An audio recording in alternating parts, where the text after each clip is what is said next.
శ్మశానంలో శవం చుట్టూరా ఉండి దుఃఖిస్తున్న వారితో యమధర్మరాజు ఇలా చెప్పసాగాడు. పూర్వం ఒక అడవిలో ఒక కిరాతుడు ఉండేవాడు. వాడు పక్షులను వేటాడి జీవిస్తూ ఉండేవాడు. ఒకనాడు సూర్యోదయం కాగానే వాడు వేట కోసం బయలుదేరాడు.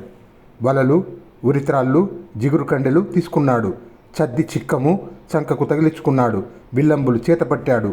అలా వచ్చే ఆ కిరాతుణ్ణి చూడగానే ఎక్కడి పిట్టలు అక్కడ పారిపోతున్నాయి. వాడు దాగి దాగి పొంచి అడవి లోపలికి చేరుకున్నాడు. ఇలా అడవిలోకి వెళ్ళి ఒక చోటు చూసుకున్నాడు. అక్కడ పట్టుదలతో ఒక తడిక మాటు చేసుకున్నాడు. చాటుగా ఉరిత్రాళ్లతో వలలు పన్నాడు. వలలో చిక్కిన పిట్టలను పట్టుకొని రెక్కలు విరిచి సంచిలో వేసుకుంటూ పక్షుల పాలిటి ఎముడిలాగా అడవి అంతటా వాడు తిరగటం మొదలుపెట్టాడు. రకరకాల పిట్టలను వాడు వేటాడుతున్నాడు.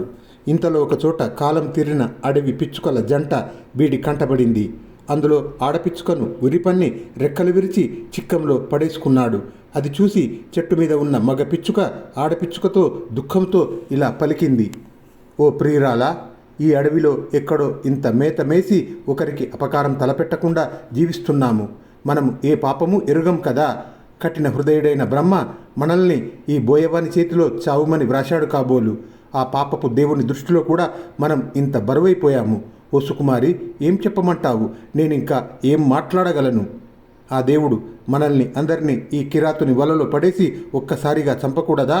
నిన్నొక్కదాన్నే వలలో పడేసి మనకు తీరని ఎడబాటు కలిగించాడు. వక్రబుద్ధిలో ఆరితేరిన ఆ విధి యొక్క చేతలను ఏమనాలి?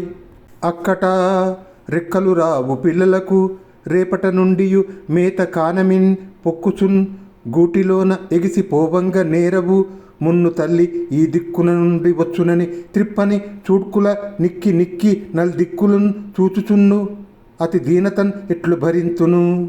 అయ్యయ్యో, మన పిల్లలకు ఇంకా రెక్కలు కూడా రాలేదే. తెల్లవారిన దగ్గర నుంచి ఆహారం లేక ఏడుస్తూ ఉంటాయి. గూటి నుండి ఎటన్నా వెళ్ళటానికి ఎగరటము వాటికి చేత కాదు. అమ్మ ఆహారం పట్టుకొని ఇదిగో ఇటువైపే వస్తుంది అని ఒకటే ధ్యాసతో కళ్ళార్పకుండా నిక్కి 4 దిక్కులు చూస్తున్నాయి.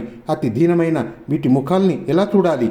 కడుపు తరుక్కుపోయే వీటి రోదనం ఎలా భరించగలను అని ఈ విధంగా ఆడపిచ్చుకను చూసి మగపిచ్చుక గద్గద స్వరంతో శోష వచ్చేలాగా దుఃఖిస్తూ ఉన్నది. ఆ మగపిచ్చుకను అప్పుడే బోయవాడు చూసి వేగంగా బాణాన్ని సంధించి దాన్ని నేలకూలేలాగా కొట్టాడు.